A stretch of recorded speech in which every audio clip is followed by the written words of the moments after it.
베드로전서 5장 1절에서 4절 너희 중 장로들에게 권하노니 나는 함께 장로된 자여 그리스도의 고난의 증인이요 나타날 영광에 참여할 자로다. 너희 중에 있는 하나님의 양무리를 치되 부득이함으로 하지 말고 오직 하나님의 뜻을 쫓아 자원함으로 하며 더러운 일을 위하여 하지 말고 오직 즐거운 뜻으로 하며 맡기운 자들에게 주장하는 자세를 하지 말고 오직 양무리의 본이 되라. 그리하면 목자장이 나타나실 때에 시들지 아니하는 영광의 면류관을 얻으리라. 아멘. 자, 오늘 봉독해 올렸던 본문 말씀의 제목은 주장을 세우지 말라는 뜻 무엇일까? 캐치션 마커를 붙입니다. 주장을 세우지 말라는 뜻. 자, 베드로 사도가 우두머리로서 주장을 굉장히 내세웠던 사람의 하나예요. 이 주장이라는 뜻은 내 생각과 내 의견이 다 맞다 라고 하는 것이에요. 너는 틀리고 내 것이 옳아, 내 것이 맞아, 내가 너보다 더 똑똑해, 내가 너보다 더 배웠어, 내가 아는 것이 많어.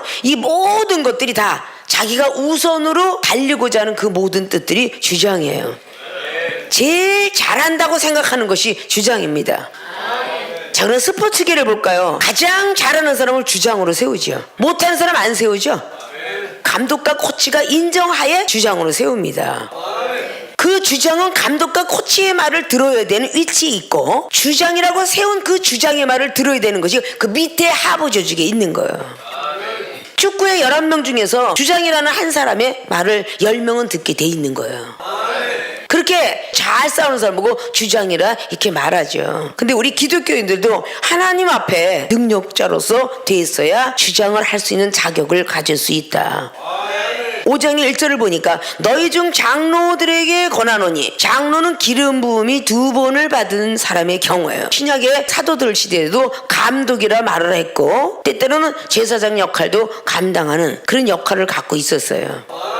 근데 중요한 거는 장로들에게 권하노니, 권면한다는 얘기죠. 나는 함께 장로된 자요. 많은 사람이 베드로 사도가 그냥 어부고 평신도인 줄 알고 있었는데 오늘 베드로 사도가 너희들과 함께 나도 장로가 되었다 라고 오늘 말씀하고 있는 거예요. 감도 꼭대기를 얘기하죠. 그리스도의 고난의 증인이다. 자, 그리스도께서 고난을 당할 때 증인이 바로 사도 베드로예요.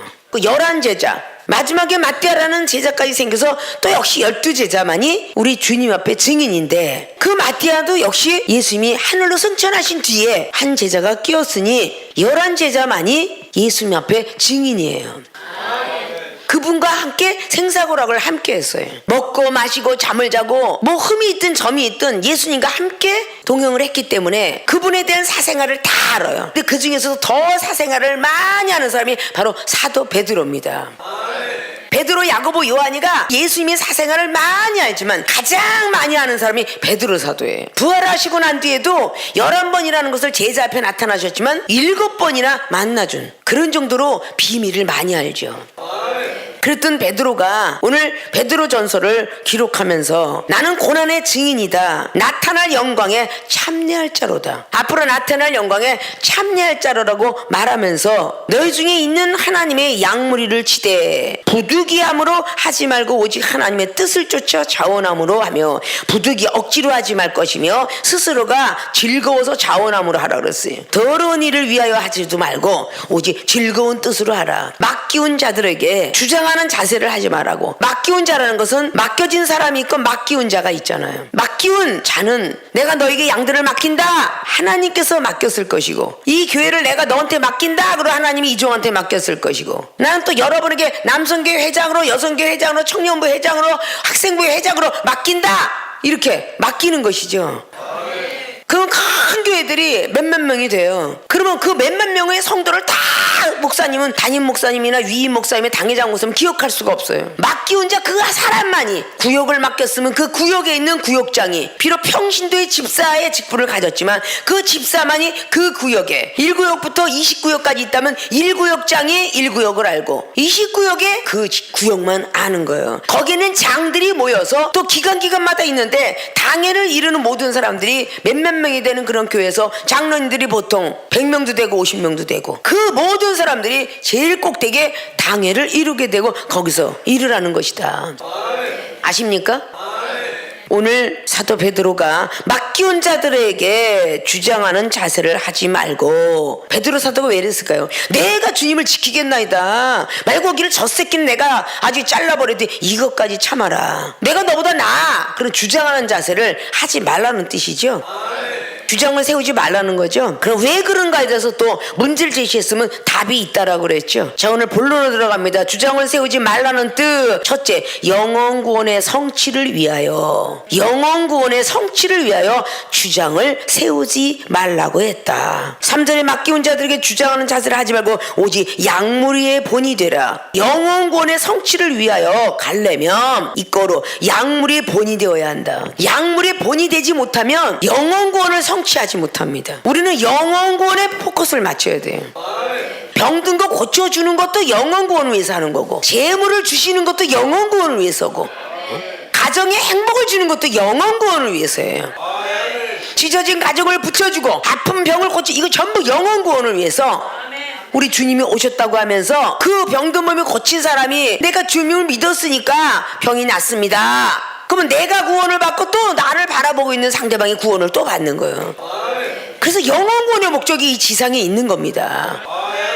근데 주님을 믿다가 낫어요 그랬는데 내가 약을 먹으니까 낫어요 라면 약이 나를 구원한 거고, 병원 갔으니까 낫어요, 병원이 나를 구원한 거고, 병원의 의사가 수술자예요, 그 의사가 나의 구원자고, 이렇게 되는데 믿음이 있는 사람은 오직 하나님이 구원자라는 걸 느끼는 겁니다. 그래서 약물의 본이 되려 하니까 당연직으로 주장을 세우지 말아야 돼요. 내가 오라, 너는 무조건 따라와, 그렇게 되면 안 된다는 거죠. 믿음의 분량대로 한다라고 분명히 에베소서 4장 말씀에도 그렇게 기록을 하고 있어요. 믿음의 분량대로, 하나님이 주신 은혜의 분량대로 장성한 분량이 찰 때까지 영혼 구원을 위해서 직분을 주었으며 영혼을 위해서 목사, 교사, 다 선지자를 주었노라. 그 사도 바울께서 말하고 있어요. 약물이 본이 되려 하니까 자기 주장을 내세우지 말고 이끌어줘야 된다. 운동선수들이 감독과 코치가 달라붙어서 이것도 못하냐라고 구박한다면 그 그룹은 깨질 것입니다. 그들이 발을 어떻게 차야 되는 것이며 공을 어떻게 올려야 되는 것이며 절대 반칙을 해서는 안 되느냐 배우잖아요. 그걸 배워야만 농구도 하는 것이고 배구도 하는 것이고 테니스도 치는 것이고 골프도 하는 것이고, 이 모든 스포츠가 다 룰이 있어요. 그 1등의 챔피언을 탄 사람을 갑자기 하루 만에 쫓아오면 못 쫓아와요. 그러니까 쫓아오라고. 아십니까? 약물의 본이 되라고 했습니다. 그렇지만 영혼 구원을 시킬 수가 없어요. 주님이 은사능력 받았으면 영혼 구원 받았느니라 할 것 같으면 부활하셔서 나타나실 필요가 없어요. 제자들은 혹 받았을지 몰라도 제자들 통해서 말씀을 듣는 사람들이 받아야 되기 때문에, 영혼 구원을 받고 천국과 영생을 가야 되기 때문에 다시 나타나신 거예요. 또 용서하는 거예요. 감독들이, 장로들이, 목사들이 약물의 본이 되어야 영혼구원의 성취, 이룰 성자, 취할 치자 갖는다는 거예요. 내게 되는 겁니다. 영혼구원의 완성을 시켜야 되잖아요. 그러니까 예수로서 그분의 법을 성취하라고. 그것이 갈라디아서 6장에 1절로부터 쫙 7절 8절까지 나오죠. 성령을 위해 심어라. 육을 위해서 심으면 사망이니라. 약물이 본이 되기 너무 어려우니까 성령을 받아라. 그 성령을 받으면 다 할 수 있느니라 라고 말씀하신 거예요.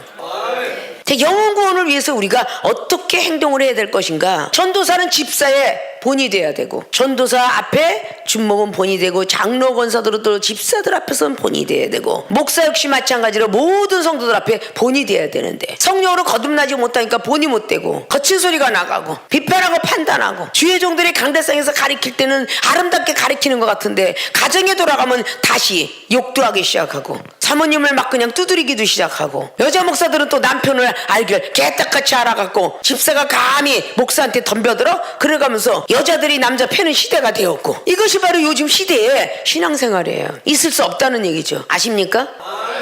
몽둥이를 꼭 들어야 두드러 패는 거냐? 아니잖아요. 나가라 하는 자는 저주하는 자라고 마태복음 5장 22절은 말했어요. 영혼들 보고 나가라 하는 것은 사망이라고. 그는 결단코 천국에 못 들어간다고. 나가라, 미워하는 거 살인죄에 버금간다. 살인죄를 진 사람이 어떻게 천국 들어가겠어요? 못 들어가잖아요. 육으로서 찌른 게 아니라 내가 말씀이 좀 위대하다고, 말씀을 좀 안다고 밑에 있는 사람을 값없이 여기면서 두드러 패는 걸 보고 말씀으로 가리키려고 교훈하고 스승이 되는 것 보고 살인자다라고 말할 수 있어요. 아십니까? 우리 주장들이 세기 때문에 싸움이 일어나요. 주장들이 세서 네가 옳아 내가 옳다, 서로가 자기 주장을 내세우느라고 합력이 안 되는 겁니다. 로마서 8장에 있는 28절에 서로 하나님의 뜻대로 부르심을 받은 자들은 합력하여 선을 이루는데, 내 주장이 세기 때문에 내가 말하는 것이 반영이 안 된다고 해서 분함을 토하고 속상해하고 뒤에 가서 혼자 우울이 쭈구리로 빠져있고, 회사를 우리가 잠시 잠깐 예화를 들어보고요, 과장이 아무리 잘났어도 부장이 얘기하면 부장의 말이 옳은 거고요. 왜? 그걸로 먼저 컸으니까. 부장이 아무리 옳아도 이사가 옳고, 그 마지막에 결론을 내려준 건 사장이나 회장이 좋구나 이렇게 되는 거죠. 큰 대기업체들은 소기업체들에게 오다를 주니까 이런 모양으로 빼와라, 옷을 빼오든지 뭐 화장품 빼든지 이런 모양으로 꽉을 만들어, 그 오다를 내려서 합격했으면 다 그걸로 만들어지는 거예요. 밑에 말단 직원이 아무리 호르병 같은 게 좋다 할지라도 거기에는 제일 꼭대기 오너가 아니다, 호르병이 아니라 넙떡하게 만들어라 그러면 넙떡하게 만드는 거야. 자기 주장을 세운다는 것은 내 것이 반영이 안 되면 씩씩거리는 이 모습 때문에 영원구원의 성취를 이루지 못하고, 자기 주장을 내세우기 때문에 하나님도 절대 네 기도는 안 들어주겠다 이렇게 되는 거죠. 믿음이 없는 초신자가 아주 맛있지요 맛있지 하고 음식 잘하는 요리사에게 줬을 때에 맛도 더울 게 없다 그러면 초신자 영혼은 죽을 것이고, 그러나 좀 강신자 영혼한테는 맛을 이렇게 내면 더 좋을 것 같으다, 너희들이 하는 건 다 틀렸어 내가 하는 게 옳아 이러고 주장을 내세우는 주부들도 많아요. 아십니까? 어떤 사람은 고추장에서 오일 무쳐야 맛있다 그러고, 어떤 사람은 고춧가루가 맛있다 그러고, 어떤 사람은 간장에다, 어떤 사람은 후라이팬에다 볶아야 맛있다 그러고, 서로가 이렇게 주장들을 내세우는데 서로 다 하면서 약물의 본이 되기 위해서 내가 이긴 주의 종이 입을 벌려서 화를 내거나 분함을 토하면 저 믿음이 없는 연약한 자가 무엇을 배우랴 쳐다볼 거 아니냐 그 말이에요. 약물 앞에 본이 되라는 것은 주장을 세우지 마라. 근데 예수님께서는 바알세불 소리 들었어도 깨닫게 했다. 내가 마귀라면 마귀를 쫓아내는데 마귀의 군대가 생기겠느냐? 마귀의 나라가 서겠느냐? 하나님의 나라를 만들기 위해서 내가 쫓는 건 마귀 쫓는 것이지. 그러면서 이해시키고 깨닫게 하잖아요. 주장하지 않고 너보다 내가 옳등나 하지 않고 오직 하나님의 은혜로다. 그걸 그대로 사도 바울이가 예수님에 대한 그 모든 모형을 배워가지고 많이 썼도다라는 걸 볼 수 있죠. 내가 아는 학식과 모든 것들을 다 버렸노라, 배설물로 여겼노라. 빌립보 교회들에게 이 장을 통해서 예수 그리스도 그분의 심장을 닮으라고, 그분은 낮아져서 죽기까지 복종했노라고, 그래서 나도 복종한다라고 그런 말씀으로 많이 써놨죠. 여러분들이 여러분의 주변에 있는 사람 앞에 얼마나 본이 되는 모습을 했는가. 영혼구원의 목적이 하나님 앞에 우리에게 준 사명인데, 영혼구원을 위해서 내가 얼마나 약물의 본이 됐나. 약물의 본이 되지 않으면 10년이 가고 20년이 가도 절대 영혼구원을 성취하지 못합니다. 구원의 역사 속에 못 들어오면요, 천국의 반열도 모르고 영생의 반열도 모릅니다. 믿습니까? 양무리의 본이 되라는 것은 내가 없으면 저 양은 먹질 못한다는 목자를 이야기합니다. 먼저 받았다 또 얻었다라고 한다면 그것을 조금씩 나눠줄 수 있는, 내가 하는 말씀은 이런데 네가 하는 것도 맞지만 내가 하는 건 이래, 더 플러스하면 더 좋지 않겠니? 그런데 그 말씀을 할 때 네가 하는 말씀은 다 틀렸어, 내가 하는 말이 옳아, 이게 주장을 내세우는 거예요.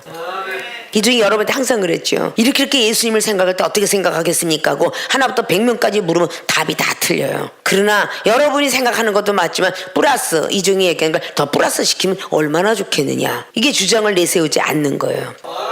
오늘의 말씀들이 주장을 세우지 말라, 영혼구원을 성취를 위하여 약물이 본이 되라고 뼈리 약물의 본이 못 되었기 때문에 수기록과 같이 기록을 쓴 것입니다. 우리가 못한 것들을 꼭 간증하죠. 이 중에 하나님 앞에 사명자로 부름 받았다고 하늘날 올라간 동생이 이야기했지만 고집 폈다고 그랬죠. 너나 잘해라, 너나 잘 믿어라, 세상 좋아하고 술 좋아하고 그런 사람이 무슨 예수님을 믿냐, 이게 바로 주장을 세운 거죠. 결국은 하늘날 올라가고 동생이 한 말이 맞았구나 라고 할 때는 때가 벌써 늦었다라는 것이죠. 여러분보다 먼저 된 사람이 무엇인가 이야기해주거나 또 초신자들이 무엇인가 여러분에게 나쁜 점을 이야기하든 좋은 점을 이야기하든, 좋은 점을 이야기하면 하나님께 영광을 돌리시고 나쁜 점을 이야기하거들랑 겸손한 마음으로 받으셔서 고치려고 애를 쓰셔야 돼요. 약물의 본이 되지 못하면 영혼구원을 성취하지 못합니다. 꼭 머릿속에 기억하시길 주님의 부탁의 말씀을 드립니다. 두 번째, 주장을 세우지 말라는 뜻, 영광의 면류관을 얻기 위하여. 자, 주장을 세우지 말라는 그것은 영광의 면류관을 얻기 위함이다.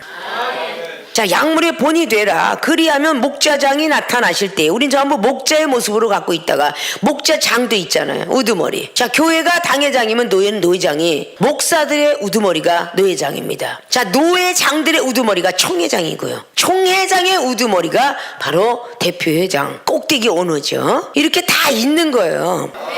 5절에 젊은 자들아 이와 같이 장로들에게 순복하고 서로 겸손으로 허리를 동이라. 하나님이 교만한 자를 대적하시되 겸손한 자들에게는 은혜를 주시니라. 자, 영광의 멸류관을 얻기 위하여 겸손한 자가 되어야 한다. 믿습니까?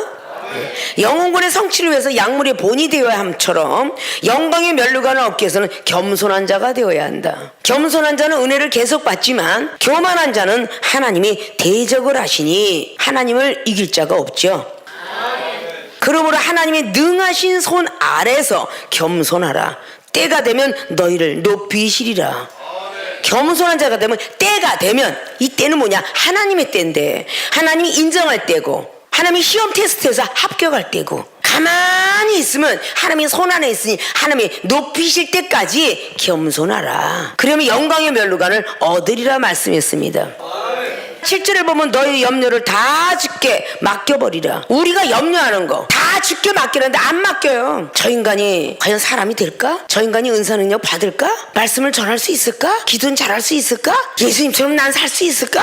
저 인간은 못 살 거야. 이런 모든 것들이 다 염려예요. 그 염려를 다 주께 맡기라는 거야. 아십니까? 왜? 이는 저가 너희를 건고하심이라. 하나님께서 우리들에게 말씀하신 거예요. 강하게. 그리고 이어서 근신하라 깨어라. 너희 대적 마귀가 우는 사자같이 두루 다니며 삼킬 자를 찾나니 너희는 믿음을 굳게 하여. 자, 믿음이 흔들리니까 믿음을 굳게 하죠. 저를 대적하라. 믿음 갖고만이 악한 것을 이기다는 뜻입니다. 이는 이 세상에 있는 너희 형제들도 동일한 고난을 당하는 줄 아미로라. 누구든지 고난을 다 동일하게 당한다는 뜻이에요. 먼저 된 사람 먼저 당하는 것 뿐이에요. 아십니까? 이종이 먼저 되었기 때문에 많은 수치, 수욕, 다툼, 시기, 질투 속에 들어가 있었고요. 많은 사람들의 핍박 속에 들어가 있었고요. 이걸 다 능하고 하나님이 높이 세울 때까지 때를 기다리다가 은사능력 받았다. 그리고 또 여러분한테 또 권면한다. 이 종처럼 지혜와 말씀과 많은 능력을 받으려면 누구에게나 동일하게 고난은 있어야 되느니라. 주님이 고난을 당하시고 십자가 못 박혀 돌아가시고 나니까 부활로 하늘에 올라가셨듯이 우리 또한 그 과정은 누구든지 다 있어야 되느니라. 영광의 멸류관을 얻으리라. 멸류관은 사람이 쓰는 것이고 열매도 사람이 먹는 것인데 먹는 것과 쓰는 거의 차이가 뭔가 영적 세계로 들어가면 다 알게 돼 있어요. 아십니까? 야고보서 1장 12절은 말하잖아요. 시험을 참는 자 생명의 멸류관을 쓴데 거기 멸류관이야. 디모데후서 4장 8절을 말해요. 선한 싸움을 달리고 있는데 투덜거리면 안 되고 선한 싸우고도 승리하고 나면 의의 멸류관을 받아 쓴다고 하죠. 마지막 날에 이야기를 하고 있죠. 의의 멸류관이 있고 의의 열매가 있다. 그래서 열매 관계는 무엇이고 멸류관 관계는 뭘까? 간단해서 사람들이 먹는 건 열매라 하고 무엇이 월등나면 멸류관을 쓰잖아요. 미스 코리아도 멸류관을 쓰고 연예인들도 대상 받았다, 뭔상 받았다, 막 멸류관 쓰고 상패 받고 그렇게 하지 않습니까? 교회에서도 기도 잘했다고 기도상 받고 믿음 잘 지켰다고 믿음상 받고 공부 잘했다고 장학금 전달 받고 이런 것들이 다 상에 들어가고 멸류관에 들어가는 걸 볼 수 있습니다. 아십니까? 겸손한 자가 되어야 되는데 내 주장을 세우면 겸손한 자가 안 돼요. 왜냐? 말석에 앉으려고 생각하라 그랬거든요. 하나님은요. 내가 상석에 올려놓으지라. 내가 말석에 앉았다고 추들추들대고 상석으로 올라가다 보면 상석에 앉을 자가 나타나서 널 뒤로 가라고 하지 않겠느냐. 사복음서에 그렇게 했죠.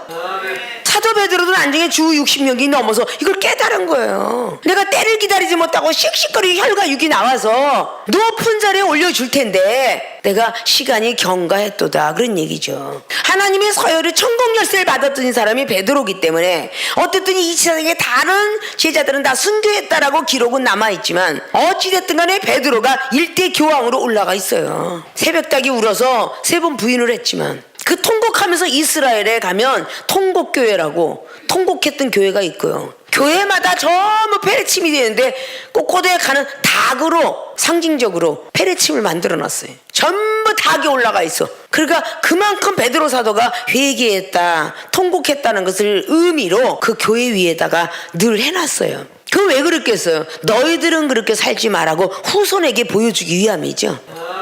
가만히 있어도 높은 자를 만드는데 자꾸 하나님이 대적을 하게 되면 뭐겠어요? 하나님이 악시를 부려서 사사기 9장인 아비멜랑이 죽었고, 사무엘상의 마지막 24장을 마치면서 사울왕이 죽었고, 겸손하지 못하니까 에르메 대선지자 앞에서 소선지자는 하냐냐가 깝죽거리니까 에르메 28장 10절에 역시 하냐냐 선지자 죽었고, 역대하 16장에 역시 그도 9절 이하로 해서 결국은 아사왕도 나이도 채 되지 않고 자기 생명 살지 못하고 죽었더라. 이게 전부 뭐냐? 하나님의 대적을 하기 때문이에요. 선지자는 하나님을 쓰고 있는 거고요, 하나님의 대적을 하기 때문에 죽은 것이다 그 말이에요. 아십니까? 우리가 하나님을 대적하면은 결함 갖고 바위치기라고 했죠. 믿습니까? 영광의 면류관은 이 땅에 있는 게 아니에요. 여러분이 세상을 승리하고 다 하늘에 올라가서, 이방인들은 죽음은 고만이지 하지만 우린 사후세 세계가 소망으로 남아있고요, 면류관을 다 받아쓰기 위해서 우리는 무더위도 노력을 하는데, 겸손한 자가 되지 아니하면 우는 사자가 두루두루 삼킬 자를 찾아다닌다 그랬어요. 여기에 표시한 사자는 마귀를 뜻하고 있고요, 하나님의 종도 사자로 표현하고 있잖아요. 세상에 임금이 사실을 보내는 그 사람도 사자라고 표현합니다. 하나님이 심부름꾼을 얘기하고 있어요. 근데 사단도 천사를 가장했으니 고린도서 11장의 14절처럼 천사를 가장한 거짓 선지자가 마귀가 많이 나타나나니 라고 말했습니다. 우리도 모르게 우리 복음을 전하고 있던데 교만한 사람이 전하는요 악한 영들이 쓰고 있다라고 봐야 되겠죠. 믿습니까? 가만히 하루만 놓고 보면요 상당합니다. 주장이. 숟가락 하나 사면서 숟가락을 이렇게 삶는 게 아니야, 저렇게 삶는 거야. 이래 가면서 뭐 주장쟁이가 얼마나, 마늘은 그렇게 까는 게 아니고 이렇게 까는 거야. 마늘은 다지는 게 이런 게 아니고 저렇게 하는 거요. 남자들 막 노동을 하죠. 얼마나 주장들이 센지. 뭐 하나를 만들어야 되겠다, 뭐 우리 덕산기들은 뭐 하나 만들어도 머리에 주장들이 얼마나 센지. 벽돌은 이렇게 넣는 거야, 세면은 갖다 이렇게 바르는 거야. 하면요 볼 때는 아궁이 하나 만드는데도 주장자가 얼마나 많은지 몰라. 이건 이렇게 만들어야 된다는, 저렇게 계단 하나 만들어도 이건 이렇게 만들어 좋다는 등 저렇게 만들어 좋다는 등 얼마나 주장들이 센지. 이종이 나타나서 앞장서지 않으면 다 머리 뜯고 싸워.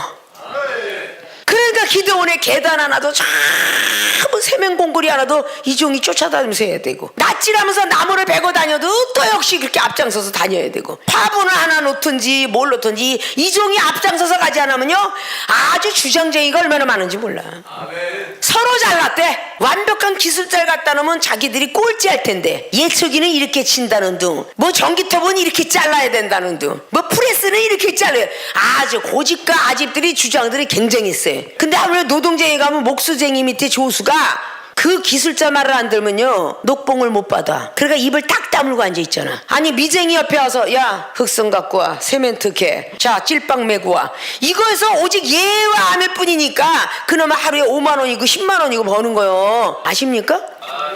그들도 하물며 그 돈을 받아 먹으려고 입을 다물고 있거늘. 하늘의 돈은 뭐야? 믿음이잖아. 믿음이 성장되기 위해서 입을 다물고 있어야 돼. 뭘 그렇게 잘났다고 그렇게 입을 놀려. 어린아이들이, 국민학생들도 다 목사님 흉내 낼 수 있어요. 하물며 어른들이 큰일 났다 큰일 났다 저게 무너지게 생겼네 그러면 하도 믿음이 없는 소리를 부모가 하니까 자식이 하는 말, 아니 엄마 뭐라 그랬어, 당 회장님이 할 수 있거든요, 무슨 말이냐, 믿는 능치 못하면 없다 그랬잖아요, 이렇게 하고 오히려 면박을 받아. 속으로나 큰일 났다 큰일 났다 하면 좋은데 겉으로 다 내뱉어. 그러니까 연약한 어린아이들이 흉내를 내면서 말씀을 인용하더라 그 말이야. 그 말씀을 인용하는데 그 말씀이 힘이 되는 건 아니잖아. 부모가 부끄러워서 참는 거지. 아십니까? 이쁜 소리 합시다. 자, 주장을 세우지 말라는 뜻. 첫째, 영혼권의 성취를 위하여 약물이 본이 되라 했으니, 약물이 본이 되려면 주장을 역시 세우지 말아야 된다. 머릿속에 입력하시길 바랍니다. 두 번째, 영광의 면류관을 얻기 위해서 이 세상의 모든 사람들도, 사업가들도 대기업이 되기 위해서 얼마나 소기업체가 대기업체의 사장님에게 머리를 숙이는가. 겸손한 자가 되어야만 소기업이 대기업이 됩니다. 그렇기 때문에 우리는 이 땅에서 겸손한 자가 되어야 하나님 부르실 때에 영광의 면류관을 얻을 수가 있습니다. 첫째 두 가지를 다 통틀어서 주장을 세우지 말라. 아십니까? 주장을 세우지 말라는 이 뜻이 오늘 베드로 사도가 바로 장로된 자들과 주의 종된 자들과 사명자들에게 말씀하고 있는 것입니다. 주장을 세웠던 모습들을 이제는 다 내려놓으시고 주장을 세우지 마셔서 영원군의 성취와 하늘의 영광의 면류관을 얻을 수 있는 모든 분들이 되어지시길 주님으로 부탁을 드리고 축원을 드립니다.